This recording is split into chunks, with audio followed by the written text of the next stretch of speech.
আপনি এক একটা বিদআত করছেন, মানে আপনি জানেন আপনি কি করছেন? ধরেন আপনি ওরস করছেন, কথার কথা, ধরেন আপনি জশ্নে জুলুসের মিছিলে গেছেন, ঈদে মিলাদুন নবী উদযাপন করছেন, ধরলেন। আমি যদি আপনাকে জিজ্ঞেস করি, ও ভাই, ওরস কোরআনের কোন জায়গায় আছে? তা আপনি বলবেন কোরআনে নাই। তা আপনি কেন করছেন? বলে সমস্যা কি? তাদের বড় দলিল কি? বড় দলিলের নাম হলো সমস্যা কি। যত বেদাত আছে জিজ্ঞাবেন কেন করে, কয় সমস্যা কি। আরে সমস্যা না বুঝাটাই তো বড় সমস্যা। সমস্যাটা কি বুঝেন? এক একটা বেদাত করছেন, মানে কি আপনি এটাকে দিন মনে করছেন, তাই তো, কিন্তু কোরআনে তো নাই।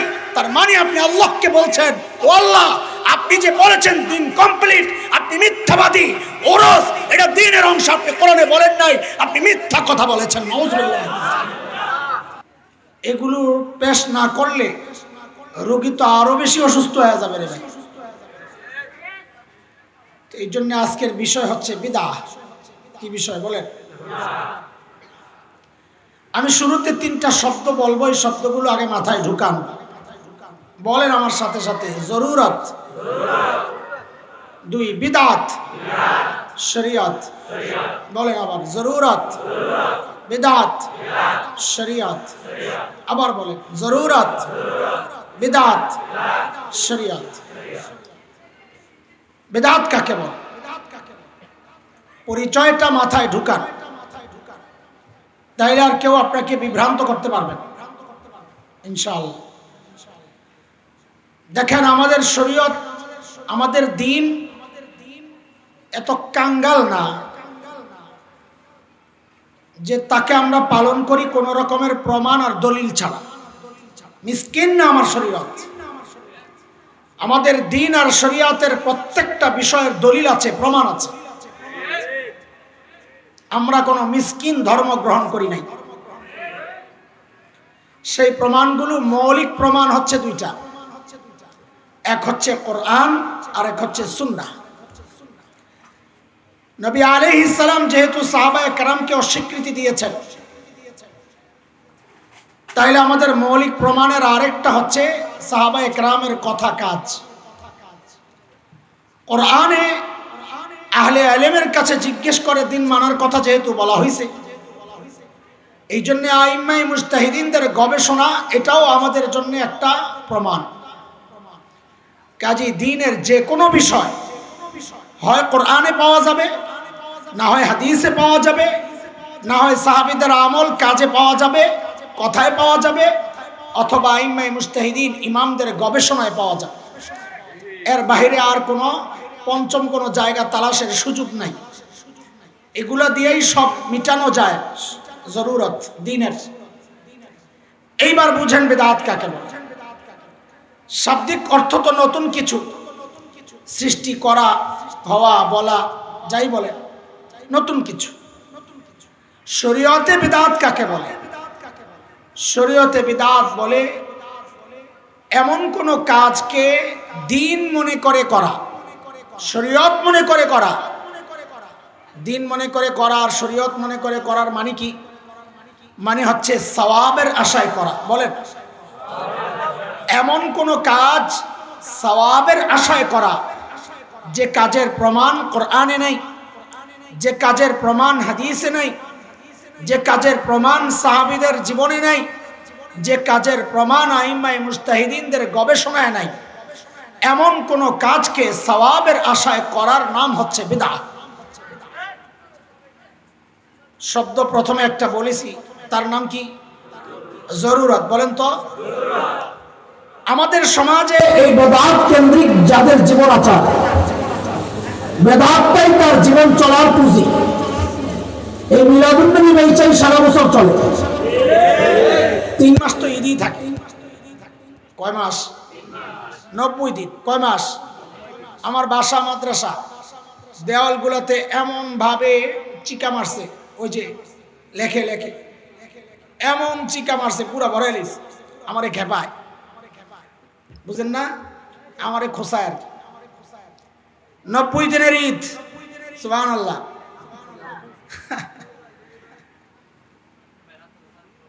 যারা বিদআতকে পুঁজি করে চলে, ওরা আপনাদের মতো সাধারণ মানুষকে একটা বিভ্রান্তিকর কথা বলে ধোঁকা দেয়। কি সেটা?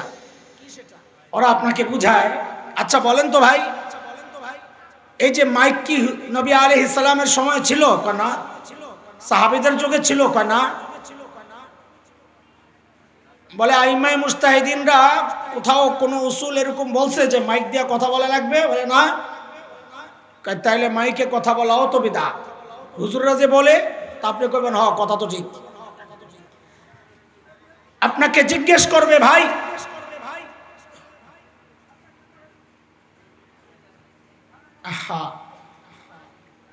আচ্ছা কথা বলেন না, হ্যাঁ উনি হয়তো একটা রাস্তা চাচ্ছেন, মানুষ আসা যাওয়া কষ্ট হয়, আসলে ছেড়ে দেন, রাস্তাটা ছেড়ে দেন।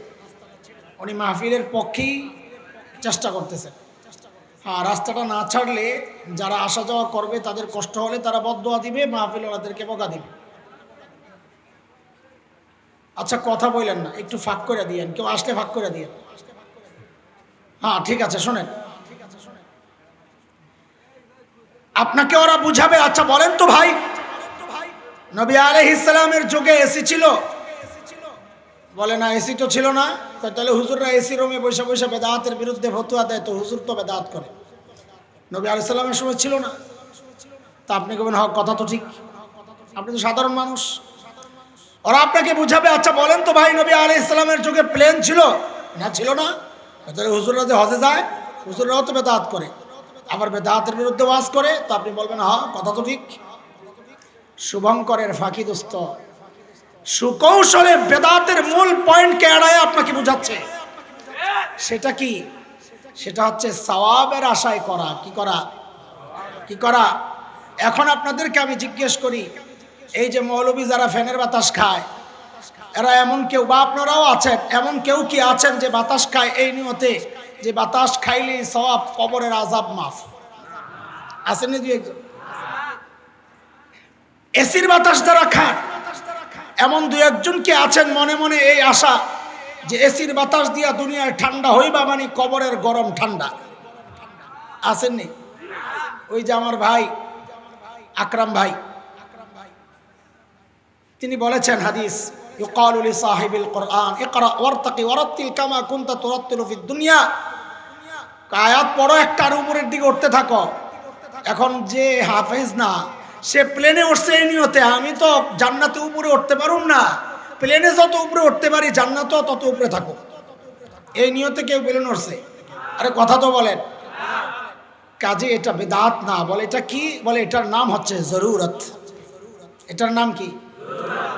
জরুরতের কাজগুলোকে যদি কেউ সওয়াবের আশায় করে, যার দলিল কোরআন সুন্নায় নাই, আমাদের দলিলের যে জায়গাগুলো সেখানে নাই, এমন কোন কাজ যদি কেউ করে তার নাম হচ্ছে বিদআত। যদি সওয়াবের আশায় না করে সেটা হচ্ছে জরুরত। জরুরত আর বিদআত যেমন এক জিনিস না, বিদআত আর শরীয়তও এক জিনিস না। শরীয়ত কি? বলে যার দলিল আছে। বিদআত কি? যার দলিল নাই। জরুরত কি? যেখানে সওয়াবের আশা নাই। বুঝছেন নি? তিন জিনিস। এত ভয়ঙ্কর এক গুনাহ কেন বিদআত? কেন নবী আলাইহিস সালাম এত কঠোরতা দেখালেন এই কথা বলে যে নতুন কিছু আমার ধর্মে যারা, আমার দ্বীনের মধ্যে, আমাদের দ্বীনের মধ্যে নতুন কিছু যারা সৃষ্টি করবে, ফাহুয়া রাদ, এটা গ্রহণযোগ্য না। কেন রহমতের নবী ওই যে কাউসারের পাট থেকে বেদাতদেরকে সোহকান সোহকা বলে তাড়ায়া দিবে? কেন মৌলবীরা বেদাতের বিরুদ্ধে এত কঠোর? এই জিনিসটা বোঝানোর জন্যই আজকে এখানে বসা। কেন আমরা এত কঠোর? এটা বুঝার জন্য আপনাদেরকে বুঝতে হবে বেদাতটা আসলো কোত্থেকে, গোড়া কোথায়। গোড়ায় হাত দিলে সবকিছু সোজা হয়ে যায়। মৌলবীরা গোড়ায় হাত দেয়, এই জন্য খারাপ। বেদাতের গোড়ায় হাত দেন, আসলো কোত্থেকে? তো চলেন শুনি, আসেন। শয়তান যখন আল্লাহর কাছ থেকে বিতাড়িত হয়েছে, তো অত চরম বাটপার না চালাক? কথা বলেন, শয়তান বাটপার না চালাক? যে রবের হুকুম মানে না সে নিজের চালাক মনে করে, আসলে ও বাটপার, চালাক না। চালাক তো সে যে রব মানে। কথা কার? ইন্না ফি খালকিস সামাওয়াতি ওয়াল আরদি ওয়া ইখতিলাফিল লাইল ওয়াখতিলাফিল লাইলি ওয়ান নাহার লাআয়াতিল লিউলিল আলবাব।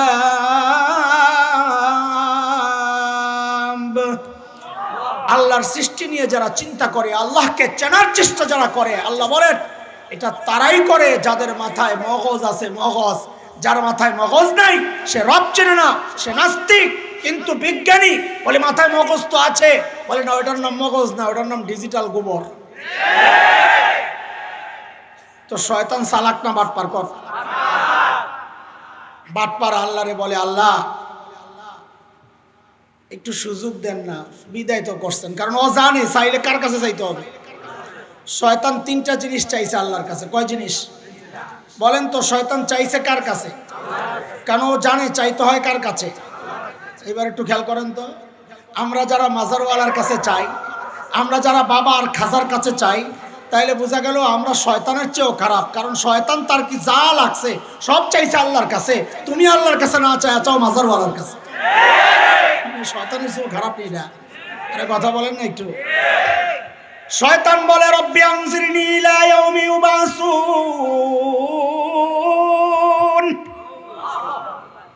আল্লাহ একটু সুযোগ দেন।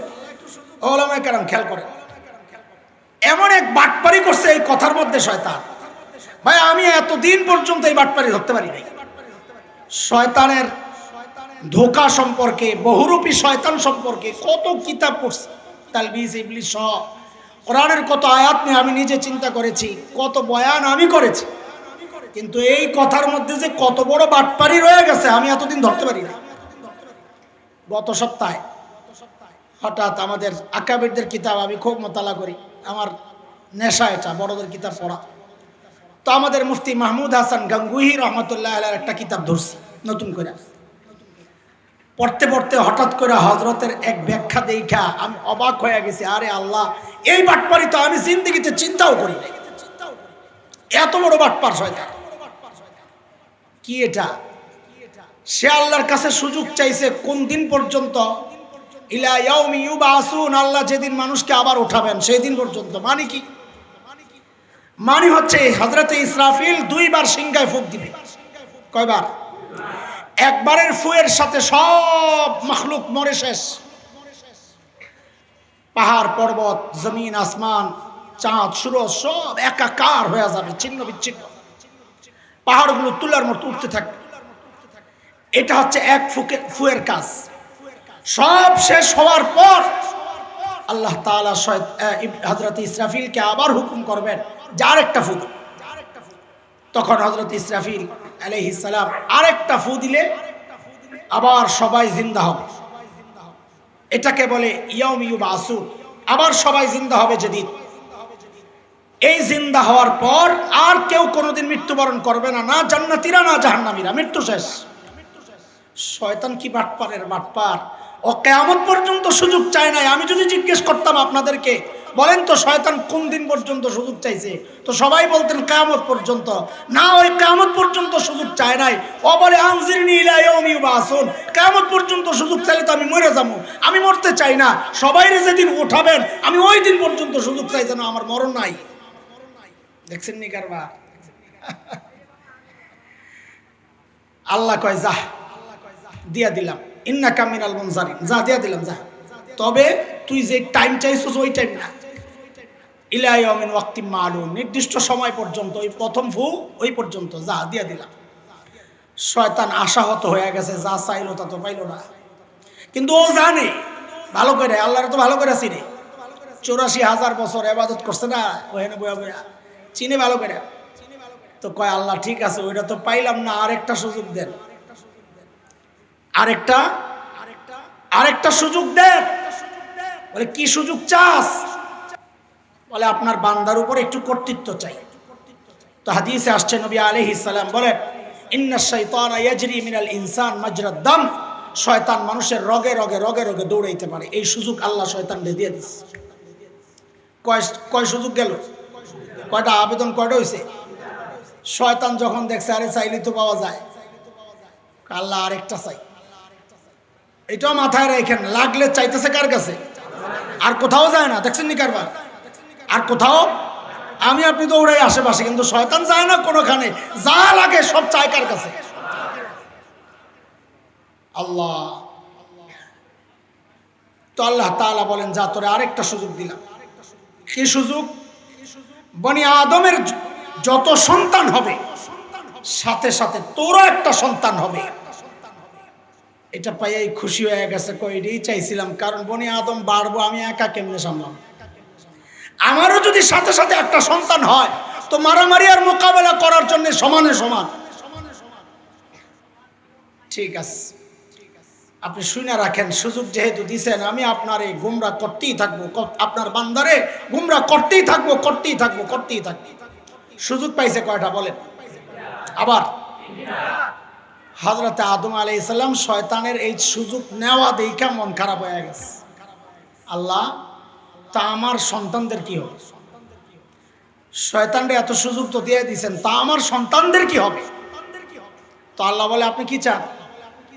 আল্লাহ, আমিও একটা সুযোগ চাই, দেন একটা সুযোগ। তো আল্লাহ বলেন, জানা, আপনাকেও সুযোগ একটা দিলাম। আমি আসলে কি শোনাইতেছি আপনাদেরকে, বেদাতের গোড়া বাইর করতেছি আইলকুর থেকে।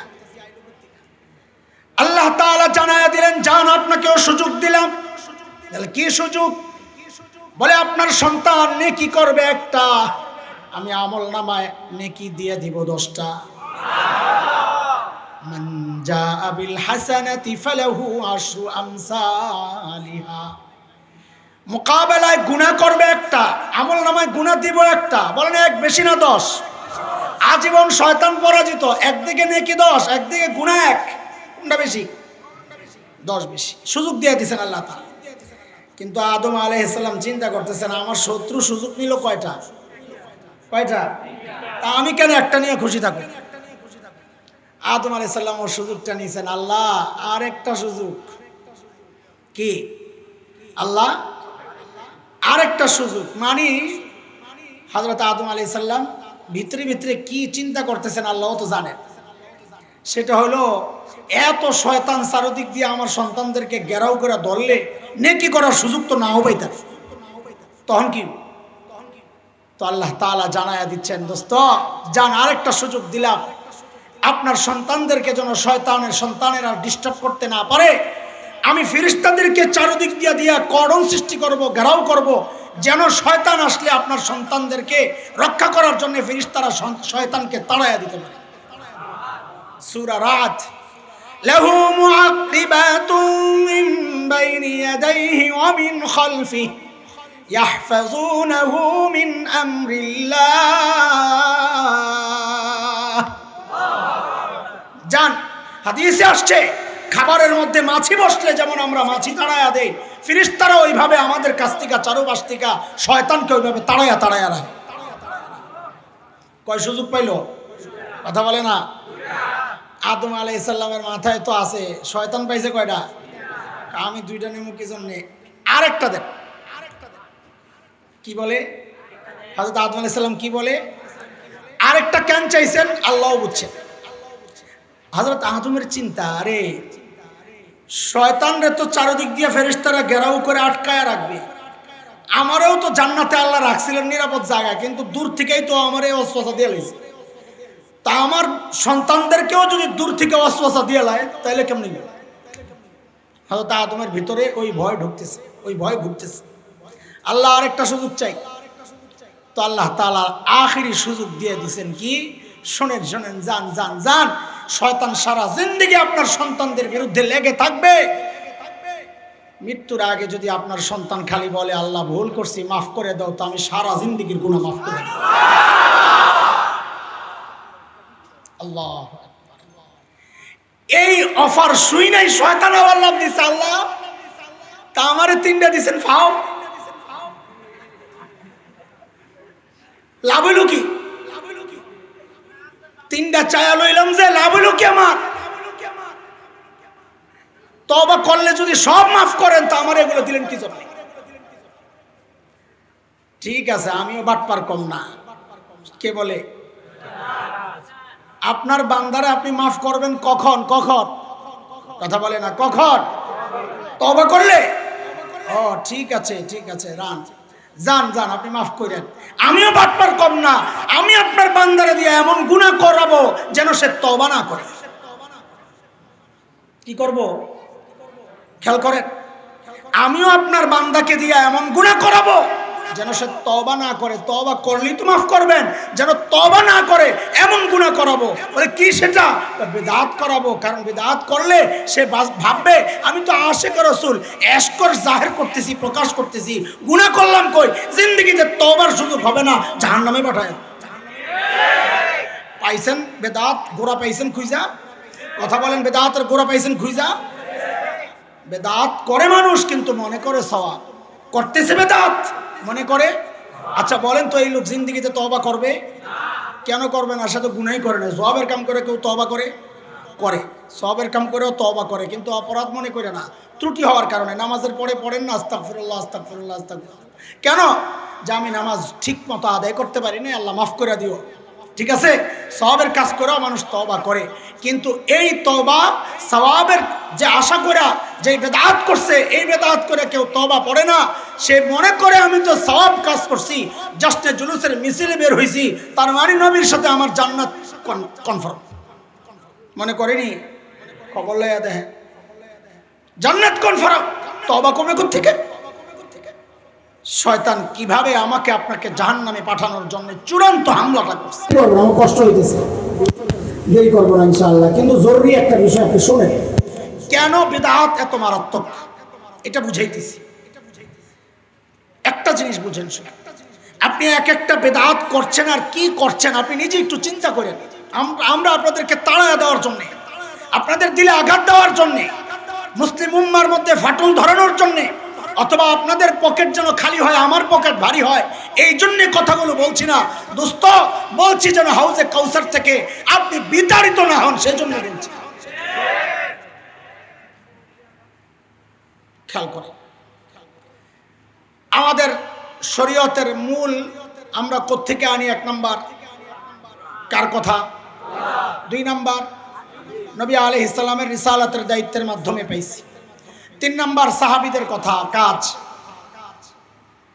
এই 3টা বিষয় একটু মনোযোগ দিয়ে বুঝতে হবে, তাইলে বিদআত কত ভয়ঙ্কর কাজ এটা বুঝে আসবে।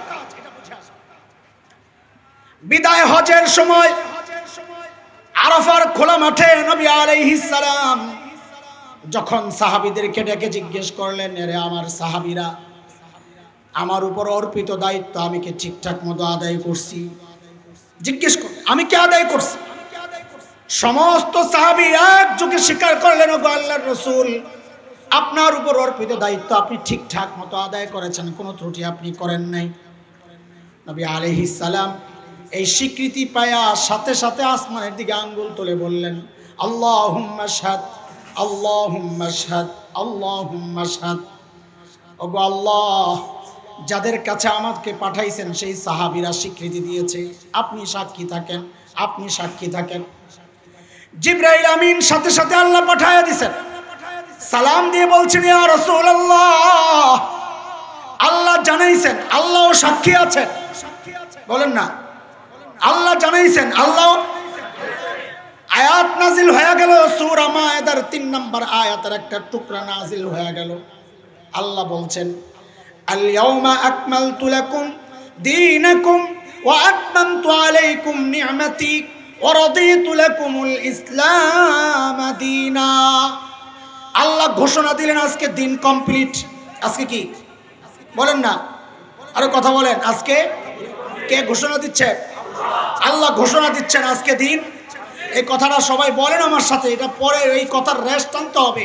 বলেন, আল্লাহ ঘোষণা দিচ্ছেন আজকে দিন, আজকে দিন কমপ্লিট। ঘোষণা কার? দিন কমপ্লিট।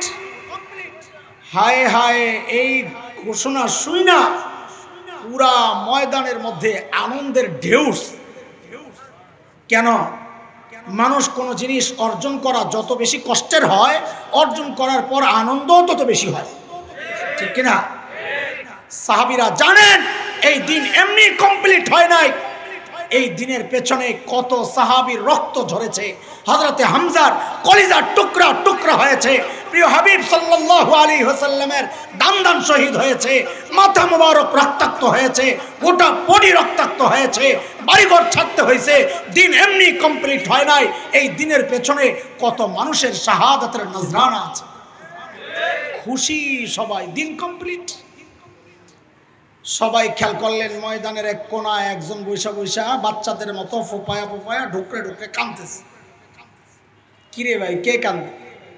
হঠাৎ করে খুশির মধ্যে যদি দেখেন কেউ কাঁদতেছে, বিজয় মিছিল বাইরে, এর মধ্যে যদি দেখেন কেউ কাঁদতেছে, এটা অবাক লাগবে না? কথা বলেন, অবাক লাগবে না? সাহাবায়ে কেরাম যায় কয়ে, কে কান্দে রে? মাথা উঠায় দেখে, হায় হায় হায়, কান্দে তো আবু বকর। কে কান্দতেছে? আরে বলেন না, আবু বকর কাঁদতেছে। সবাই বুঝছে একটা, আবু বকর বুঝছে আরেকটা। সবাই বুঝতেছে আরে দিন কমপ্লিট, খুশির খবর। আবু বকর কাঁদতেছে আরেকটা বুঝা, ও আবু বকর দিন কমপ্লিট, আপনি খুশি না? দিন কমপ্লিট, আপনি খুশি না? সাইয়েদনা আবু বকর বলেন, আরে পাগলগুলা, দিন কমপ্লিট এর মানি বুঝছো নি? বলে কি? আরে দিন কমপ্লিট মানি হচ্ছে আল্লাহর নবীর দুনিয়া থেকে চলে যাওয়ার সময় হয়েছে। আবু বকর কাঁদতেছে। আরে এই কথা শুই নাই, পাগলগুলার পুরা দৃশ্য পাল্টায় গেছে। এতক্ষণ আনন্দের ঢেউ চলছিল, এখন পুরা রোনাজরি মাতম শুরু হয়ে গেছে। হায়, নবীর চলে যাওয়ার সময় হয়েছে। পাগল সাহাবিয়ারা। এই একটা বিষয় মাথায় রাখেন, আল্লাহ কি বলেছেন বলেন না? আমি তিনটা বিষয় বলবো লাইন ধরে, আগে এগুলো বুঝেন, তারপরে ফিনিশিং এ যাব ইনশাআল্লাহ। বলেন আল্লাহ কি বলেছেন? দিন কমপ্লিট। 2 নম্বর কথা, সূরা মায়েদার 66 আয়াত। আল্লাহ বলছেন নবীকে উদ্দেশ্য করে, আমি শুরুতে যে আয়াত পড়েছি, আল্লাহ বলছেন, ইয়া আইয়ুহার রাসূল বাল্লিগ মা উনজিলা ইলাইকা মির রাব্বিক وإن لم تفعل فما بلغت رسالته والله يعصمك من الناس إن الله لا يهدي القوم الكافرين الله বলছেন, ওগো আমার রাসূল, বাল্লিগ মা উনজিলা ইলাইকা মির রাব্বিক, আপনার রবের পক্ষ থেকে আপনার উপর যা আসছে আপনি আপনার উম্মত পর্যন্ত সব পৌঁছায়া দেন। কি পৌঁছায়া দিতে বলছে? বলেন আমার সাথে, সব। বলেন কি? না কিছু রাখতে বলছে? অর্ধেক, অল্প কিছু? কি কি কি? ও ইল্লাম তাফাল, যদি আপনি তা না করেন, কিছু গোপন রাখছেন, সব প্রকাশ করেন নাই, যদি এমনটা করেন, ফামা বাল্লাগতা রিসালাতা, মনে রাখেন তাইলে আমি ধরে নিব আপনি আপনার রিসালাতের জিম্মাদারি ঠিকমতো আদায় করেন নাই। আসলে বিষয়টা নবীকে বলা মাকসাদ না, যদিও আল্লাহ নবীকেই বলেছেন। বিষয়টা হচ্ছে আমগো মৌলবী করে কইছেন আল্লাহ তাআলা। কাউরে? কাদেরকে? বলেন না, আরে বলেন না। বলে তো নবীরে ডাক দিলেন যে, কয়টার মধ্যে একটা কৌশল আছে। অনেক সময় ঘরে যায় নিজের মেয়ের ইচ্ছা মতন বিড়ায়, মেয়ে কিচ্ছু করে না, হুদাইরারও ধমকায়। কেন? বউরে বুঝায়, আমার নিজের মাইয়ারে আমি ছাড়ি না, তোরে ছাড়ো। এটারে বলে জি মাইরা বউ বুঝায়, জি মাইরা। আল্লাহ তাআলা প্রিয় হাবিবরে ধমকের সুরে বইলা আল্লাহ তাআলা মৌলবী করে বলতেছে, না মৌলবীরা, দিন শিখছো না, যদি ঠিকঠাক মতো সব না পৌঁছাও তো মনে রেখো আমার নবীর আমি কি বলছি, আমার নবীরও আমি ছাড়ি নাই। তো তুমি মনে করছো আমার আপন মানুষে আমি ছাড়ি নাই, তোমারে ছেড়ে দেবো, তোমারেও ছাড়বো না। দিন কি পৌঁছাইতে হবে? হাফ না পুরা? বলেন না, হাফ না পুরা? হ্যাঁ, আমাদের অনেক আপনজন হিতাকাঙ্ক্ষী আমাদেরকে বুঝায়। কি বুঝায়? সময় ভালো না। কি? আরে বলেন না, একটু রোয়া শোয়া না বললে কি বলে? কি বলে? রোয়া শোয়া না বললে কি? কেন? কি ভালো না? আরে বলেন না, সময় ভালো না। আমি বিনয়ের সাথেই বলি যে সময় ভালো না হইলেই তো বলা দরকার, ভালো হলে তো আর বলার দরকার নাই। একজনের রোগ হয়েছে, রোগ মারাত্মক, আপনি যদি ডাক্তারকে যায় বলেন রোগ যেহেতু মারাত্মক, সময় ভালো না, এখন চিকিৎসা না দিলে হয় না। এটা কি কথা ঠিক না পাগলামি? সময় যত খারাপ হবে আলেমদের দায়িত্ব তত বেড়ে যাবে, তত বেশি বলতে হবে, চুপ থাকা যাবে না, যা হয় হবে, কোনো কথা না।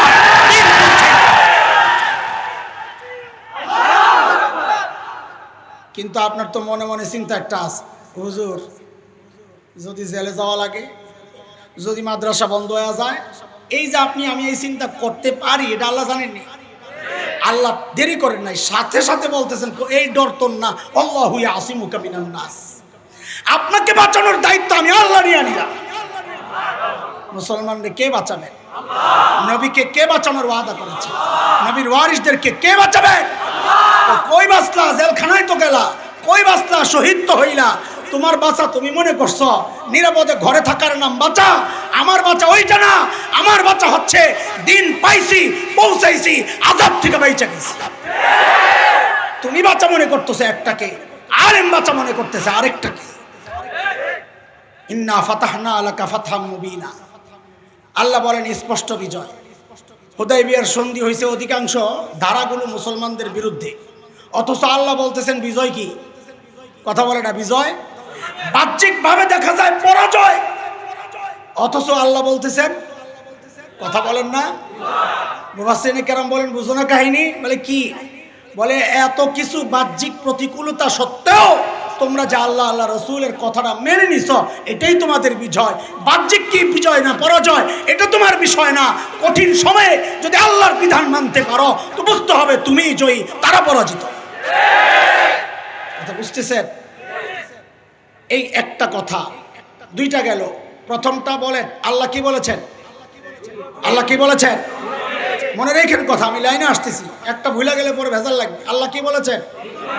দিন কমপ্লিট। আল্লাহ কি বলেছেন? 2 নাম্বার, আল্লাহ নবীকে বলছেন আপনি পুরাটা না পৌঁছাইলে আপনি রিসালাতের দায়িত্ব আদায় চলেন। 3 নাম্বার, বিদায় হজের মধ্যেই, হজের বহসে আসছে আলোচনায়, হজের আলোচনায় আসছে বুখারীতে, মুসান্নিফ ইবনে আবি শাইবা আসছে, মুসলিমের রেওয়ায়েতের ছোট্ট অংশ আমি বলছি। নবী আলাইহিস সালাম সাহাবীদেরকে উদ্দেশ্য করে বলেছেন, আলা ফালইউবাল্লিগিশ শাহিদুল গায়ব। এরে আমার সাহাবীরা, তোমরা আমার সামনে আছো, আমি যেই কথাগুলো তোমাদেরকে পৌঁছাইলাম এই কথাগুলো তোমরা অনুপস্থিত যারা আছে তাদের কাছে তোমরা পৌঁছায়া দিও। নবীর কথা পৌঁছানোর দায়িত্ব আল্লাহর নবী কাদেরকে দিয়েছেন? কাদেরকে?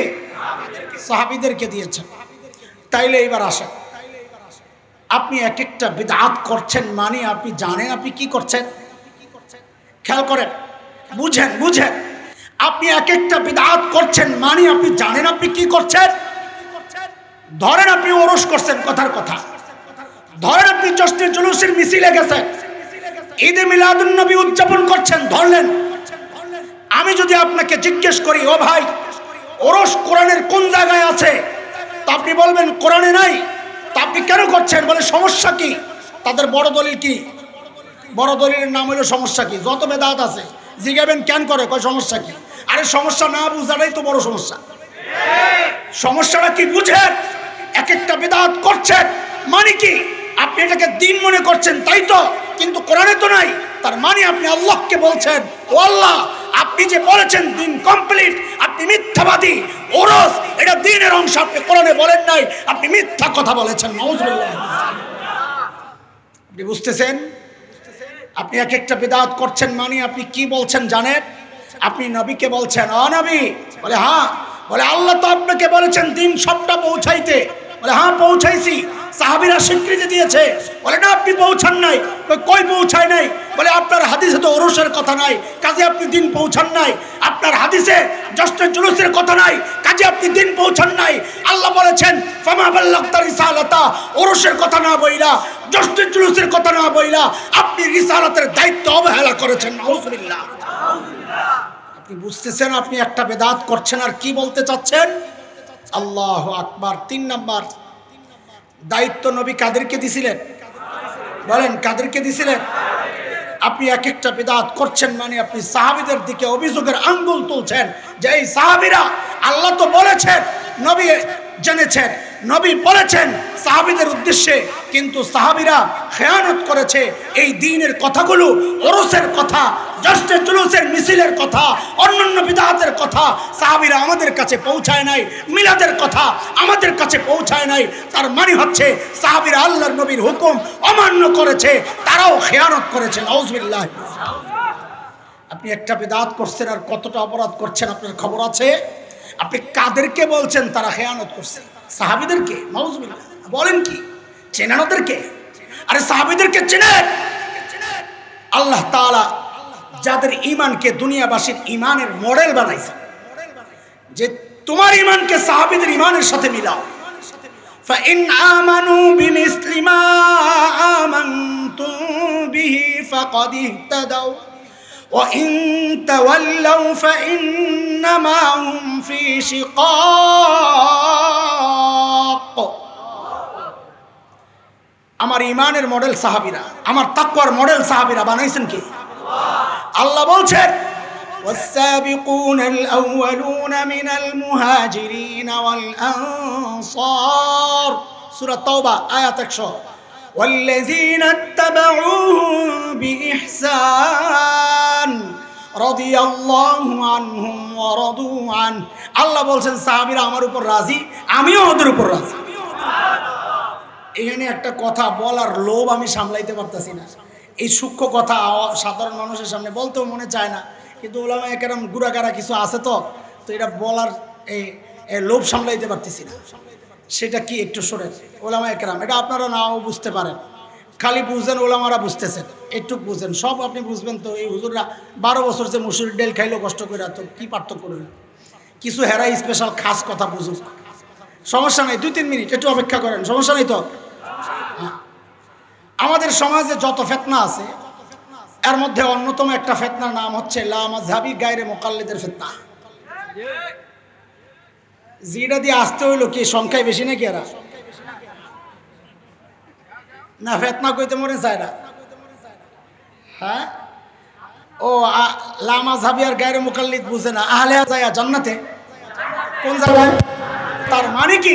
মানে হচ্ছে যারা সোনা ব্যবহার করবে পুরুষ, নবী বলেন ওরা জাহান্নামী। নবী বলেন ওরা। আচ্ছা, এরপরের কথাটা শুনে ফাকিল আলির রাজুল বাদামা যাহাবা রাসূলুল্লাহ সাল্লাল্লাহু আলাইহি ওয়াসাল্লাম খুয খাতামাক ওয়ান্তাফি বিহি। নবী আলাইহিস সালাম যখন চলে গেলেন তো ওই ব্যক্তিকে একজন বললেন, এ ভাই আংটিটা উঠায় লো, পড়তে না মানা করছে, এর দ্বারা তুমি উপকৃত হওয়া তো নিষেধ না, বেচা টাকা ভোগ করা তো নিষেধ না, নিজের স্ত্রীকে দিয়ে দেওয়া তো নিষেধ না, তোমারে না পড়তে নিষেধ করছে। কিন্তু আল্লাহর নবীর সাহাবী কি জবাব দেন? আল্লাহু আকবার। এটা হচ্ছে বুঝার বিষয়। সাহাবী জবাব দেন, লা ওয়াল্লাহি লা ওয়াল্লাহি লা খুযুহু আবাদা ওয়াকাদ তারাহাহু রাসূলুল্লাহ সাল্লাল্লাহু আলাইহি ওয়াসাল্লাম। আরে না না না, কখনো না, যে জিনিস আল্লাহর হাবিব ফালাইয়া দিবেন ওটা আমি জিন্দেগিতে আর উঠায় নিব না। কাদের বিরুদ্ধে কথা কও? কাদের বিরুদ্ধে কথা বলো? সাহাবীরা জীবনের শেষ পর্যন্ত দিনকে কিভাবে আঁকড়ে ধরছেন একটা উদাহরণ দিই। হযরত জাফর ইবনে আবি তালিব রাদিয়াল্লাহু আনহু, নাম শুনছেন না? জাফর আত-তাইয়ার। আল্লাহু আকবার। দিন কিভাবে আঁকড়ে ধরতে হয় শিখাইছেন আমাদের। নবী আলাইহিস সালামের সাথে খুব গভীর ভালোবাসার সম্পর্ক, বেশি মুহাব্বত হযরত জাফরের। মুহাব্বতের এত মুহাব্বতের কারণ কি? অনেক কারণ। এক নম্বর কারণ হচ্ছে আপন চাচাতো ভাই। কি? আব্দুল মুত্তালিবের যে ছেলেরা ছিল, আব্দুল্লাহ, আবু তালেব, আব্দুল শামস, আব্দুল উজ্জা, হামজা, আব্বাস, নওফল, তা আব্দুল্লাহ আর আবু তালেব আপন ভাই তো। হ্যাঁ, আবু জাহেল না, অনেকে মনে করে আবু জাহেল নবীর চাচা। আবু জাহেল হলো মহল্লার চাচা, এলাকার চাচা। আপন চাচা হইল আবু তালেব, হামজা, আব্বাস, আব্দুল শামস মানে আবু লাহাব, ওগুলো আপন চাচা। আবু জাহেল আপন চাচা। তো এক নম্বর মুহাব্বতের কারণ হচ্ছে নবী আর জাফর আপন চাচাতো ভাই, এক রক্ত। মুহাব্বত পাওয়ার একটা কারণ। 2 নম্বর কারণ হচ্ছে নবী আলাইহিস সালাম আবু তালেবের ঘরেই তো বড় হয়েছেন, তো একসাথে বড় হয়েছেন, লম্বা সময় একসাথে থাকলেও মুহাব্বত তৈরি হয়, আরেকটা মুহাব্বতের কারণ। 3 নম্বর কারণ, ওটা হচ্ছে সবচেয়ে কঠিন কারণ, সেটা হচ্ছে একজন নবী আরেকজন হচ্ছে তার উম্মত। 1500 বছর পরেও নবীর পাগল উম্মতরা নবীকে ছাড়তে চায় না, তাহলে জাফর ইবনে আবি তালেবের মতো সাহাবী, ওই পাগল সাহাবী আল্লাহর নবীকে কতটা মহব্বত করছেন। এত মহব্বত ভিতরে নবী আলাইহিস সালাম হুকুম দিলেন, ও জাফর ভাই, সঙ্গী কিছু নিয়া আপনি হাবশায় চলে যান, হিজরত। কারণ হাবশায় এক বাদশা আছে, হাবশার বাদশাকে বলে নাজাশী। নাজাশী তার নাম না, হাবশার বাদশাদের উপাধি এটা। তার নাম ছিল আসহিমা, খ্রিস্টান বাদশা। খ্রিস্টানদের সম্পর্কে কোরআনে আসছে, যারা প্রকৃত খ্রিস্টান, যারা কিতাব মানে, ওদের দিলের মধ্যে মুসলমানদের প্রতি একটু দুর্বলতা আছে মুশরিক আর ইহুদিদের তুলনায়, ওদের মধ্যে শত্রুতা বেশি। আল্লাহর নবী পাঠায় দিয়েছেন হাবশায়। কোথায়? ওই যে লোহিত সাগরের পশ্চিম পার আফ্রিকায়, আজকের দুনিয়ার ইথিওপিয়া, এরিত্রিয়া যে অঞ্চল, সেই জায়গায়। আহারে, হযরত জাফরের যাইতে কেমন লাগতেছে। চিরদিনের জন্য নবীকে ছাইরা চলে যাচ্ছেন, এটা আমরা বুঝবো না, পাগল সাহাবী বুঝবে। হ্যাঁ, হাদিসে আসছে, ইন্তেকালের পর এক সাহাবী দৌড়াইয়া বাগানে যায়া বলতেছে, আল্লাহ, যেই চোখ দিয়া তোমার হাবিবরে দেখতাম, তোমার হাবিব তো চলে গেছেন, এখন এই চোখ আর আমি চাই না, তুমি উঠায় লয়ে যাও। মুহাদ্দিসিনরা বলেন আল্লাহ তাআলা সাথে সাথে তাকে অন্ধ বানাইয়া দিয়েছে। পাগল সাহাবীরা নবীকে দেখবে না, বিরহ সইতে পারবে না, এই জন্য বলে কিচ্ছুই দেখবো না। হযরত জাফর, এত ভালোবাসা, এত নিবিড় ভালোবাসা, এতগুলো উপলক্ষ ভালোবাসার সেই জাফর কি করে নবীকে ছাইরা চলে যাবে? কষ্ট জাফরের, কিন্তু কি করবে, আল্লাহর নবীর হুকুম মানতেই হবে। তারা তো আর আমাদের মতো সুবিধাবাদী মুসলমান না। কি বলেন? আমাদের মতো সুবিধাবাদী মুসলমান না, যারা নাম রাখে মুসলমান, দুর্গার কাছে সাহায্য চায়। লা হাওলা ওয়ালা কুওয়াতা ইল্লা বিল্লাহ, লা হাওলা ওয়ালা কুওয়াতা ইল্লা বিল্লাহ। আল্লাহর নবীর সাহাবীরা এরা রক্ত দেওয়া সাহাবী, এরা সুবিধাবাদী সাহাবী না। হযরত জাফর চলে গেছেন, খুব খেয়াল করেন। লম্বা সময় হযরত জাফর হাবশায়, নবী আলাইহিস সালাম ইতিমধ্যে হিজরত করে মদিনায় চলে গেছেন। জাফর তখনও হাবশায় চলে গেছে বহুদিন, 7 বছর। কয় বছর? হুদায়বিয়ার সন্ধির পর নবী আলাইহিস সালাম মদিনায় গেলেন। জাফরকে বললেন, জাফর, তুমি হিজরত করে মদিনায় চলে আসো। আহারে, জাফরের এখন কি খুশি, আনন্দ! 40 জন সঙ্গী সহ হযরত জাফর চলে আসলেন মদিনায়। খুব খেয়াল করেন ঘটনা। হযরত জাফর যেদিন মদিনায় ঢুকেন, ঠিক ওই দিনই মুসলমানরা খায়বরের কেল্লা জয় করছে। ধরেন একটা অঞ্চল যদি জয় হয়, তো সেনাপতি হিসাবে, রাষ্ট্রপ্রধান হিসাবে নবী আলাইহিস সালামের আনন্দটা কি পরিমাণ? হ্যাঁ, কম না বেশি? আরে সাধারণ বেশি না অনেক বেশি? নর্মাল না অনেক? কত? অনেক অনেক অনেক অনেক অনেক। এত আনন্দিত নবী আলাইহিস সালাম, খায়বর বিজয় হয়েছে। কিন্তু একই দিনে জাফরও মদিনায় ঢুকছে। একই দিনে, বলেন না, একই দিনে জাফরও মদিনায় ঢুকছে। হযরত জাফর মদিনায় ঢুকার কারণেও নবী এতটা খুশি হয়েছেন। নবী আলাইহিস সালাম কি বলে জানেন? আল্লাহু আকবার, মা আদরি বিআইহিমা আনা আশাদ্দু ফারহা বিকুদুমি জাফর আম বিফাতহি খায়বর। আমি বুঝতেছি না আজকে আমার আনন্দ কোন কারণে বেশি, খায়বর জয় করার কারণে নাকি জাফর আসার কারণে। বুঝেন এইবার কি খুশি হয়েছেন নবী? আচ্ছা, নবী যদি এই খুশি হন, নবীর তো আরো সাহাবীরা আছে, জাফরের তো আরেকজন নবী নাই। বুঝেন কথা? নবীর তো আরো সাহাবীরা আছে, জাফরের তো আরেকজন নবী নাই। তো নবী এত খুশি হইলেন, তো জাফরের খুশি কতটা? হ্যাঁ বলেন কতটা? আল্লাহু আকবার। হযরত জাফরের খুশি আর কে দেখে? কতদিন পর ভাইয়ারে পাইছে, কতদিন পর প্রিয় হাবিবকে পাইছে, কতদিন পর আপনজনকে পাইছে, কতদিন পর ভাই আলীকে পাইছে, কতদিন পর কুরাইশের অন্য অন্য বন্ধু বান্ধব পাইছে, আত্মীয় স্বজন পাইছে, স্বাধীন দেশ পাইছে। সুখের সময় আসছে, খুশি মনে ইবাদত করতে পারবে, নবীর সাথে সেজদায় লুটাইতে পারবে, নবীর সাথে দোয়ায় যাইতে পারবে, নবীর সাথে জিহাদে যাইতে পারবে, নবী যেখানে থাকেন সেখানে থাকতে পারবে। আহারে জাফরের খুশি, আহারে খুশি। এর মধ্যেই মুতার যুদ্ধের ডামাডোল বেজে গেছে। রোমানদের বিরুদ্ধে যুদ্ধ করতে হবে। নবী আলাইহিস সালাম বাহিনী তৈরি করতেছেন। 1000 রোমান সৈন্যের বিরুদ্ধে মুসলমানদেরকে লড়াই করতে হবে। নবী আলাইহিস সালাম 300 সৈন্য ঠিক করলেন। কত? 3000। কত? কত? 3000। কত? আবার বলেন কত? 3000। সেনাপতি নিয়োগ করলেন হযরত যায়েদ ইবনে হারিসা। কাকে? কাকে? যে ঝান্ডা হাতে নিবে যায়েদ ইবনে হারেসা, কিন্তু এটা নির্বাচন করেই নবী বললেন ফাইন উসিবা যায়েদ ইবনে হারেসা ফাজাফর ইবনে আবি তালিব আলান নাস, যদি যায়েদ ইবনে হারেসা শহীদ হয়ে যায় তাইলে ঝান্ডা তুলে নিবে জাফর ইবনে আবি তালিব। এরপর কি বললেন? ফাইন উসিবা জাফর ইবনে আবি তালিব আব্দুল্লাহ ইবনে রাওয়াহা আলান নাস, যদি জাফরও শহীদ হয়ে যায় তো ঝান্ডা তুলে নিবে আব্দুল্লাহ ইবনে রাওয়াহা। কয়জনের কথা বলছেন? কয়জন? আল্লাহ আপনারা কি বলছেন জানি না, সাহাবায়ে কেরাম যা বুঝার বুঝে গেছেন যে তিনজনের নাম যেহেতু আসছে তার মানে হচ্ছে প্রথম দুইজন আর ফেরত আসবে না, প্রথম দুইজন শহীদ হয়ে যাবে। ও দোস্ত, এই বিষয়টা সাহাবায়ে কেরাম বুঝছেন, ওই প্রথম দুইজন বুঝেন নাই?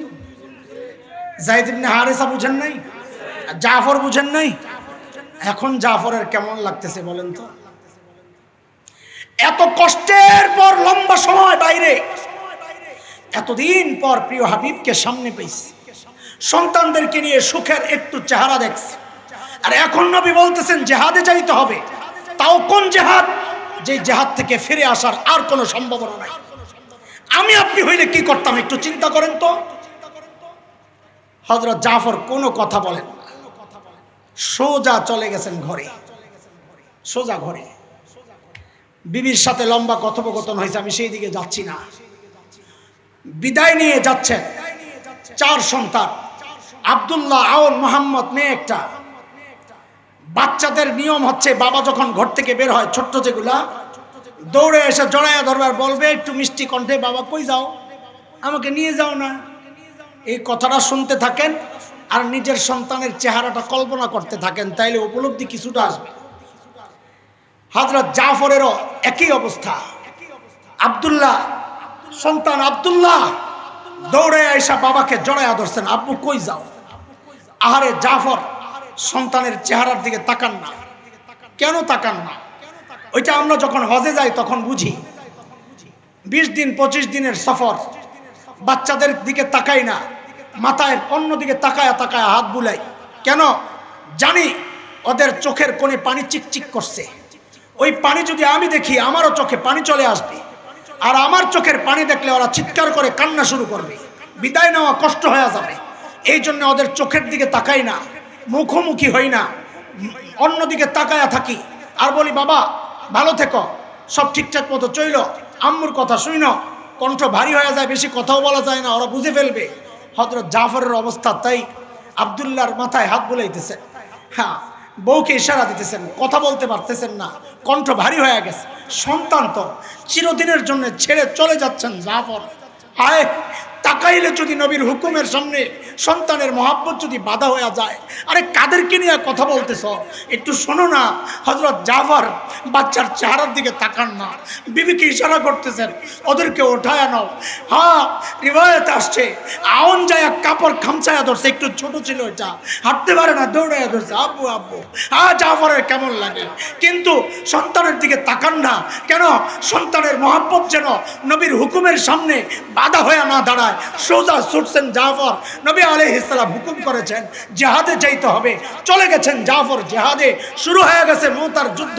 হযরত যায়েদ ইবনে হারেসা শহীদ হয়ে গেছেন, জাফর ঝান্ডা তুলে নিছেন। প্রচন্ড যুদ্ধ চলছে। হযরত জাফরের ডান হাত কাটা গেছে, জাফর বাম হাতে ঝান্ডা তুলে নিছেন, বাম হাত কাটা গেছে। সাহাবায়ে কেরাম দেখেন যে হঠাৎ করে ঝান্ডাটা দেখা যাচ্ছে না, জাফরকেও দেখা যাচ্ছে না। আরে আরে, জাফর যদি শহীদ হয়ে যায় তো ঝান্ডা তো আব্দুল্লাহ ইবনে রাওয়াহার হাতে তুলে দিতে হবে। খুঁজতেছে জাফর কই গেল, সবাই খুঁজতে খুঁজতে খুঁজতে খুঁজতে এক জায়গায় ময়দানের কোনায় যায় দেখে জাফরের দ্বিথর দেহটা পইরা আছে, আর হযরত জাফর দাঁত দিয়ে কামড়াইয়া ঝান্ডাটা ধরে রেখেছে। সাহাবী কি চিনো? মৃত্যুর আগ পর্যন্ত ইসলামের ঝান্ডা যারা দাঁত দিয়ে কামড়াইয়া ধরে রাখছে, আর তুমি বলছো তারা তোমার কাছে দিন ঠিক মতো পৌঁছায় নাই। কি বলতে চাচ্ছ তুমি? আরে বলতে চাচ্ছ কি? ও দোস্ত, এক একটা নতুন নতুন কাজ দিন মনে করে করা মানে হচ্ছে আল্লাহকে মিথ্যাবাদী সাব্যস্ত করা। আল্লাহ বলেছেন দিন কমপ্লিট, আপনি বলেন না ওরস ছুঁইতে গেছে, দিন কমপ্লিট হয় নাই। আমার খাজা ওরস কইরা দিনকে কমপ্লিট করছে, তার মানে আল্লাহ বুঝেন নাই, আপনার খাজা বুঝছে। আল্লাহকে আপনি মিথ্যাবাদী বলছেন, এক একটা বেদাত করছেন, মানে আপনি নবীকে বলছেন হ্যাঁ আপনি রিসালাতের দায়িত্ব ঠিকঠাক মতো আদায় করেন নাই। নাউজুবিল্লাহ, এক একটা বেদাত বলছেন। সোনার মানুষ হযরতে সাহাবায়ে কেরাম যাদের সম্পর্কে নবী বলেছেন খায়রুল কুরুনি কারনি, মানব ইতিহাসের শ্রেষ্ঠ মানুষ এরা, তাদেরকে আপনি বলছেন তোমরা দ্বীনের ব্যাপারে পৌঁছানোর ক্ষেত্রে খেয়ানত করেছ। ওরসের কথা আমাদের কাছে পৌঁছাও নাই, মিলাদের কথা পৌঁছাও নাই, জ্যৈষ্ঠ জুলুসের মিছিলের কথা পৌঁছাও নাই। এগুলা না কইরা তোমরা দ্বীন পৌঁছানোর ক্ষেত্রে নবীর হুকুম অমান্য কইরা খেয়ানত করেছ। নাউজুবিল্লাহ নাউজুবিল্লাহ। তোমরা এটা বলতে পারো, তোমরা বিশ্বাস করতে পারো, আমরা বলতেও পারি না, বিশ্বাস করতেও পারি না। বরং তোমরা যতদিন এই অপকর্ম চালায়া যাবা, আমরাও আমাদের জবানে এই কথাগুলো দিয়া মানুষকে সতর্ক করতেই থাকবো, করতেই থাকবো, করতেই থাকবো। আল্লাহু আকবার। দোস্ত, বড় এক ভয়ঙ্কর গুনার নাম হচ্ছে বিদআত। বড় এক ভয়ঙ্কর গুনার নাম হচ্ছে বিদআত। শয়তানের চূড়ান্ত চ্যালেঞ্জ, এর নাম হচ্ছে বিদআত। আল্লাহ আল্লাহ রাসূল সাহাবীদেরকে অযোগ্য প্রমাণ করা, সাব্যস্ত করার নাম হচ্ছে বিদআত। এই জন্যে আজকের এই মাহফিল আর মজলিস, রবিউল আউয়াল মাস, এই মাস থেকে আমাদের নতুন এক উলামায়ে কেরামের সাথে নতুন এক এক ঘোষণা আসুক, এক ওয়াদা আসুক, এক দৃঢ় প্রতিজ্ঞা আসুক যে ইনশাআল্লাহ ইনশাআল্লাহ জীবনকে সাজাবো সুন্নত দিয়া, বেদাতকে লাথি মারবো ইনশাআল্লাহ। বলেন ইনশাআল্লাহ। জীবনকে সাজাবো সুন্নত দিয়া, হাত উঠান ইনশাআল্লাহ। আল্লাহ তুমি হাতগুলোকে কবুল করো, আমিন। হাত রাখেন। প্রত্যেকটা কাজ করার সময় ভাববো এই কাজটা আমার নবী কিভাবে করেছেন। ভাত খাওয়ার সময় চিন্তা করব আমার নবী কিভাবে খেয়েছেন। কাপড় পরার সময় চিন্তা করব আমার নবী কিভাবে পরেছেন। রাস্তায় হাঁটার সময়, উঁচু জায়গায় ওঠার সময়, গাড়িতে ওঠার সময়, ঘরে ঢোকার সময়, টয়লেটে যাওয়ার সময়, জুতা পরার সময়, যে কোনো কাজ। আল্লাহু আকবার। আমি আগেই বলেছি, আমি এমন কোনো মিসকিন ধর্ম গ্রহণ করি নাই যেই ধর্ম আমাকে জীবনের প্রতিটা জায়গায় দিক নির্দেশনা দেয় নাই। আলহামদুলিল্লাহ, টয়লেটে কেমনে যাইতে হবে, কেমনে পানি খরচ করতে হবে, আলহামদুলিল্লাহ আলহামদুলিল্লাহ, কোন দিকে ফিরে বসতে হবে, কোন দিকে পিঠ দেওয়া যাবে না, সূক্ষ্ম সূক্ষ্ম ছোট্ট ছোট্ট জীবনের প্রতিটা রন্ধ্রের রন্ধ্রের ছোট্ট ছোট্ট আমলগুলো আমার নবী আমাদেরকে শিখাইছেন। কারণ তিনি দুনিয়ায় আসছেন ইন্নামা বুইসতু মুআল্লিমার চ্যালেঞ্জ নিয়ে, যে আমাকে আল্লাহ শিক্ষক বানায়া পাঠাইছেন। যত ভালো কাজ সব শিখেছি প্রিয় হাবিবের কাছে, কাজী প্রিয় হাবিবের মতো করে জীবন সাজাবো। অন্য কারো কোনো কথা আমরা মানতে রাজি না, শুনতে রাজি না ইনশাআল্লাহ। পাকিস্তান থেকে যত পেট মোটাওয়ালা টায়ারসা আসুক, আমরা এদের দিকে তাকাবো না। কারণ যার মধ্যে সুন্নত নাই সে ভণ্ড প্রতারক। কথা বলেন, কথা বলেন। আমার নবী বলেছেন আল ঈদু ঈদান, মুসলমান তোমাদের ঈদ দুইটা। বলেছেন কে? আমার নবী বলেছেন। ঈদ কয়টা? বলেন। আমার নবী বলেছেন ঈদ কয়টা? দুইটা। আর তুমি বলছো সকল ঈদের সেরা ঈদ ঈদে মিলাদুন নবী, আরেকটা যে বাড়াইলা, তাইলে নবী যে দুইটা বললেন, নবী মিথ্যা বলেছেন? কি বলতে চাও তোমরা? মানুষকে কি বুঝাতে চাও? নবীর জীবন, নবীর জন্মে আমরা আনন্দিত, অবশ্যই আনন্দিত, কিন্তু এই মাসে যে নবী চলে গেছেন এটা কি মানুষকে বলো? আমাদের জাতীয় দুইজন নেতা, একজন নেত্রী, একজনের মৃত্যু দিবস উদযাপন হয়, আরেকজনের জন্ম দিবস। যারা মৃত্যু দিবস উদযাপন করে তারা বলে তুমি আর দিন পাইলা না, এটা তো কথা যৌক্তিক। আমাদের শোকের দিনে তুমি কেন আনন্দ করো? ওইটা যদি দোষের হয়, রবিউল আউয়াল শোকের মাস, যেহেতু শোক উদযাপন করা জায়েজ নাই 3 দিনের বেশি, সেজন্য আমরা শোক পালন করছি না। কিন্তু তার মানে তো এটা না যে নবীর চলে যাওয়ার এই মাসে আনন্দ করতে হবে। এটা কই পাইলা? নবীর মৃত্যুর এই সময়ে, এই মাসে জশ্নে জুলুসের মিছিল বের করতে হবে। মুসলমানদের আনন্দ উদযাপনের একটা তরিকা আছে, মুসলমানদের বিজয়ের একটা তরিকা আছে উদযাপনের। কি সেটা? ইযা জাআ নাসরুল্লাহি ওয়াল ফাত ওয়া রাআইতান নাসা ইয়াদখুলুনা ফি দীনিল্লাহি আফওয়াজা। সহজ কথা, যখন বিজয় আসবে, সহজ কথা, তখন করণীয় কি? আল্লাহ তাআলা নবীকে হুকুম করছেন, করণীয় হচ্ছে বিজয় র্যালি না, ছাদ খোলা ফুট খোলা বাস দিয়া রাস্তায় ঘোরাফেরা এটা কাজ না। আল্লাহর নবীকে আল্লাহ হুকুম করছেন বিজয় পাইলে কি করবেন? ফাসাব্বিহ বিহামদি রাব্বিকা ওয়াস্তাগফিরহু, সুবহানাল্লাহ পড়বেন, আলহামদুলিল্লাহ পড়বেন, ইস্তিগফার পড়বেন। বিজয় যদি উদযাপন করতে হয়, আনন্দ যদি উদযাপন করতে হয়, বেশি বেশি সুবহানাল্লাহ পড়ো, বেশি বেশি আলহামদুলিল্লাহ পড়ো, বেশি বেশি ইস্তিগফার পড়ো। বলে নবী যেমনি করছে এমনি করতে চাই। তাইলে তো রোজা রাখবা। কি রাখবা? কোন দিন? কোন দিন? কোন দিন? যদি নবীকে মহব্বত করি, দাবি যদি করি, ওদের দাবিটা কেমন জানেন? আমি একটা উদাহরণ দিয়ে শেষ করতেছি। ওদের মহব্বতের দাবিটা কেমন জানেন? আমরা যখন ঢাকার ফরিদাবাদ মাদ্রাসায় পড়ি, ছোট্ট আমরা, তখনও হিফজুল কোরআন প্রতিযোগিতা হয়, তখনও বাংলাদেশের হাফেজরা বিদেশ থেকে বিজয় ছিনিয়ে আনে। কিন্তু তখন ফেসবুক না থাকার কারণে তারা প্রচারণা পায় নাই। এখন ফেসবুক থাকায় এখনকার হাফেজরা প্রচারণা পাচ্ছে। হ্যাঁ, প্রচার হওয়া দরকার, বেশি বেশি হওয়া দরকার। যত বেশি প্রচার হয় ততই নাস্তিকদের কলিজায় আগুন লাগে। খালি নাস্তিক না, পাগড়িওয়ালা হুজুরদের কারো কারো কলিজায় আগুন লাগে, দেখা যায়। এটা কি দেখলাম বুঝলাম না কিছু। আচ্ছা থাক, বাদ দে। আচ্ছা থাক, সেই দিকে আর যাচ্ছি না। বলে তুই ভিউ বাড়াবি না, বলেন, রাখেন, শুনেন। তো আমাদের এক ভাই ছিলেন নুরুল্লাহ, হাফেজ কারি নুরুল্লাহ, এখন কাতার এক মসজিদের ইমাম। নুরুল্লাহ ভাই ছিলেন তার সময়ের সেরা হাফেজ। সবসময় ইসলামিক ফাউন্ডেশনের বাছাইয়ে নুরুল্লাহ ভাই ফার্স্ট হইতেন। খুব খেয়াল করেন, নুরুল্লাহ ভাই কি হইতেন? কিন্তু ওনারে দিতেন না বিচারকরা। দ্বিতীয় যে হইতো তাকে পাঠায় দিতেন। কেন? নুরুল্লাহ ভাইয়ের একটু শারীরিক সমস্যা ছিল, কাঁপতেন। তা আন্তর্জাতিক পরিমণ্ডলে বাংলাদেশের প্রতিনিধি যায় কাঁপবে, বদনাম হবে, এই জন্য ওনারে পাঠাইতেন। তো একবার বলে নুরুল্লাহ ভাই বাছাইয়ে গেছেন। তো আমাদের খতিব ওবায়দুল হক রহমতুল্লাহ আলাই বাইতুল মুকাররমের খতিব হিসাবে পদাধিকার বলে বিচারক থাকতেন। তো খতিব ওবায়দুল হক সাহেব সবসময় তো দেখে নুরুল্লাহ ফার্স্ট হয়, কিন্তু যাইতারে না, কাপাকাপির লেগে। তো মায়া করে একবার জিজ্ঞেস করতেছে, নুরুল্লাহ আগের মতো কাঁপুনি? কি জিজ্ঞেস করতেছে? আগের মতো কাঁপুনি? তো আমার মুখ আর হাতের দিকে সবাই তাকান, নাইলে বুঝবেন না। তো নুরুল্লাহ ভাই জবাব দিচ্ছেন, হুজুর আগের মতো কাঁপি না। হুজুর আগের মতো? আরে বলেন না আগের মতো, বলেন না আগের মতো। কাঁপতেছে না? কাঁপতেছে না? তো মুখে যেটা বলতেছে বাস্তব এটা না উল্টাটা? মুখ আর হাত কি এক? কথা কন, মুখ আর হাত কি এক? হায় হায় হায়, ওই জশ্নের জলুসের মিছিলে যে আশেকে রসুলদেরকে দেখলাম, ওদের স্লোগান আর সুরত তো এক না রে দোস্ত। ওরা ওদের চুল বলে ওরা আশেকে মুশরিক বলে, ওদের মুখের সাফান সাফা দাড়ি ছাড়া চেহারাটা বলে ওরা আশেকে রসুল না, মুখে বলে আশেকে রসুল, আসলে কয় না আগের মতো কাঁপি না, মানে কয় আমরা আশেকে খ্রিস্টান। ওদের পোশাক বলে ওরা আশেকে রসুল না, ওরা আশেকে খ্রিস্টান। কথা বলে ঠিক কিনা?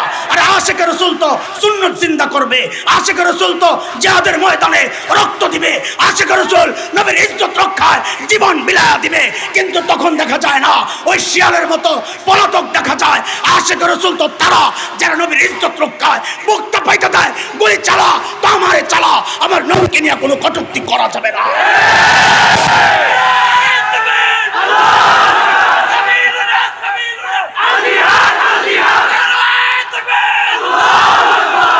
মুহতারাম হাজরিন,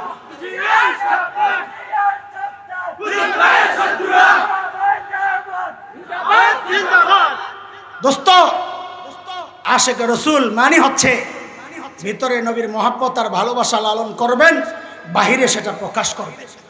ভিতরে বলবেন কাঁপি না, বাহিরে কাঁপবেন, এটা তো মানুষ হাসির কারণ হবে। কথা বলেন, কথা বলেন, এটা তো হাসির কারণ হবে। আপনি নিজের দাবি করবেন জামাই, তো কুত্তার জায়গায় যায় বসতেন কি জন্যে? ও এটা তো না বুঝাইলে বুঝবেন না।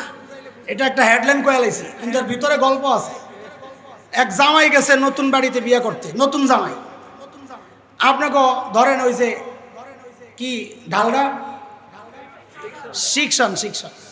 শিকশন ডালের মধ্যে আটকায় গেছে জামাই গাড়ি, যে আস্তে আস্তে আসরের আজান দিয়ে লাইছে।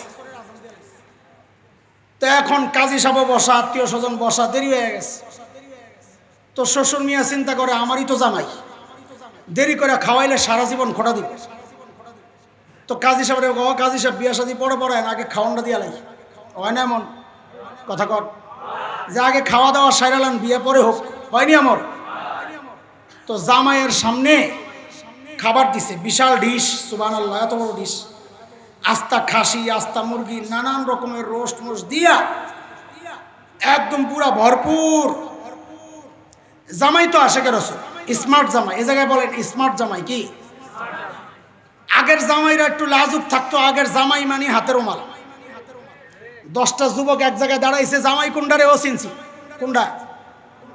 এটা যেটা কি রুমালওয়ালা যেটা, ওইটাই জামাই। আর এখন পর জামাই রে পোলাবেন সব বেহায়ার গোষ্ঠী, একবার রুমাল টুমাল লাগে না, নিচের দিকেও চায় না, খালি এদিকে দিক তাকায়, যেন আরো কিছু ঘুষতেছে গাদায়। ঠিক নি রে? বেহায়ার গোষ্ঠী আবার ঠিক কস খাবার খাওয়ানোর লিগা। ওই বেহায়া জামাই ভাবে স্মার্ট জামাই। কি ভাবতেছে? তার সামনে সব সেরা সেরা খাবার, এর নজর এখানে নাই। কোন জায়গায়? এর নজর হলো প্যান্ডেলের বাইরে একটা টুকরি রাখা আছে, খাড়ি, ডেকোরেটরওয়ালারা রাখছে ময়লা ফালানোর জন্য। কি ফালাইতে? তো ওই যে ছোট্ট বাচ্চারা যে পোলাও টোলাও খাইছে, নাকের শ্রেষ্ঠা মেশা লাগা রয়েছে, আঠালো, ওটা নিয়ে ফালাইছে। মুরগির রান টাইম না গোস্ত খাইয়া হাড্ডিটা নিয়ে ফালাইছে।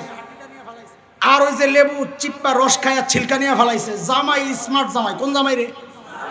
এই স্মার্ট জামাই। ওই জায়গায় হইলো আশেকের রসুল, এই জায়গায় হইলো স্মার্ট জামাই। খেয়াল করিস, মিলাই হলো স্মার্ট জামাই। তার সামনে এত সুন্দর সুন্দর খাবার, হ্যাঁ এটা ভাল লাগে না, লাভ দিয়া উঠছে, উঠতে যায় ওই টুকরির সামনে বসে। কার সামনে? টুকরির সামনে বইসা ওখান থেকে রান একটা লইছে। রান তো নাই, হাড্ডি। কিরে? ওই যে ময়লা পোলাও, এটি একটু মুখে দিয়েছে, হাড্ডি গোস্ত তো নাই, হাড্ডিরই কামড়ায়, লেবুর ছিলকায় রস তো নাই, ছিলকারে দেয় কামড়, খুব খাইতেছে। স্মার্ট জামাই। কোন জামাই? শ্বশুর মশাই ঘর থেকে বেরিয়েছে, বাইরে দেখে জামাইয়ের আসনে জামাই নাই, জামাইয়ের আসনে জামাই নাই, খুঁজতেছে জামাই গেল। আরে কি কারণ? দেখে যে জামাই বয়ে রয়েছে ওই ময়লার টুকরির সামনে। কই কই? আসলে ওই জায়গায় বসার তো কথা কুত্তার, এটি খাওয়ার কথা কার? কথা বলে, খাওয়ার কথা কার? কুত্তার। খাইতেছে কে? শ্বশুর ঘর থেকে বাইরে কয়, হায় আল্লাহ, কুত্তার আসনে জামাই কেন? জামাইয়ের আসন খালি কেন? কি বলে? কি বলে? আরে বলস না, কি বলে? কুত্তার আসনে জামাই কেন? জামাইয়ের আসন বলেন আবার, কুত্তার আসনে জামাইয়ের আসন। দোস্ত, আল্লাহ তাআলা তোমার সামনে প্রিয় হাবিব সাল্লাল্লাহু আলাইহি ওয়াসাল্লামকে শ্রেষ্ঠ আখলাক দিয়া এবং সাথে একটা সার্টিফিকেটও দিয়ে দিয়েছেন এই কথা বইলা, ওয়া ইন্নাকা লাআলা খুলুকিন আযীম। নবী, আপনি সবচেয়ে উত্তম আদর্শের উপর আছেন। সেই উত্তম আদর্শ আর সুন্নাহ দিয়া আল্লাহ আমার নবীকে সাজায়া দুনিয়ায় পাঠাইলেন। তোমার সামনে সবচেয়ে সেরা সেরা আদর্শগুলো আল্লাহ রাখছেন। পোশাক রাখছেন তো নবীর পোশাক সেরা পোশাক, চুলের স্টাইল তো নবীরটাই সেরা স্টাইল, পায়জামার স্টাইল তো নবীরটাই সেরা স্টাইল, জামার স্টাইল তো নবীরটাই সেরা স্টাইল, বিয়ে শাদীর প্রোগ্রামের কৃষ্টি কালচার আমার নবীর তাহজিব তামাদ্দুন সেরা সুন্নাহ। কিন্তু তুমি স্মার্ট জামাই, তোমার এটি ভাল লাগে না। পরিচয় দিচ্ছ নিজেরে জামাই, পরিচয় দিচ্ছে নিজেরে জামাই, যায়া বসছে কুত্তার জায়গায়। পরিচয় দিচ্ছে, বলেন আমার সাথে, পরিচয় দিচ্ছে নিজেকে জামাই, বসছে যায়া কুত্তার জায়গায়। ভালো খাবার তার ভাল লাগে না, যায়া ওই কুত্তার খানা খাইতেছে। যারা নিজেকে পরিচয় দেয় আমি আশিকে রসুল, কিন্তু ফলো করতেছে ইহুদির সিস্টেম সুন্নাহ, ফলো করতেছে নাসারার কৃষ্টি কালচার, চুল রাখতেছে ওদের স্টাইলে, দাড়ি কাটতেছে ওদের স্টাইলে, পরিচয় দেয় আশিকে রসুল, পরিচয় দেয় আমি জামাই, কিন্তু খায় যায়া কুত্তার খাওয়ান। যারা সুন্দর আখলাক নবীর সুন্নাহ ছাইরা হিন্দুদের কৃষ্টি তাদের পছন্দ, তাদের পূজা মণ্ডপে যাওয়া এটা তার কাছে ভালো লাগে। কসম আল্লাহর, কসম আল্লাহর, ওই আশিকে রসুল আর এই জামাই আর এই সমস্ত মুনাফিক মার্কা মুসলমানদের মধ্যে কোনো পার্থক্য নাই, সবগুলাই যায় কুত্তার আসনে বসছে। কথা ঠিক? এই কথা আমার না, এই কথা কার? বলেন বলেন, এই কথা কার? আল্লাহ বলছেন, এই শেষ আয়াত পড়ে আমি শেষ করতেছি। আল্লাহ বলছেন, ওয়ালাকাদ যারানা লিজাহান্নামা কাসীরাম মিনাল জিন্নি ওয়াল ইনস لهم قلوب لا يفقهون بها ولهم أعين لا يبصرون بها ولهم آذان لا يسمعون بها أولئك كالأنعام বাল হুম আদাল উলাইকা হুমুল গাফিলুন।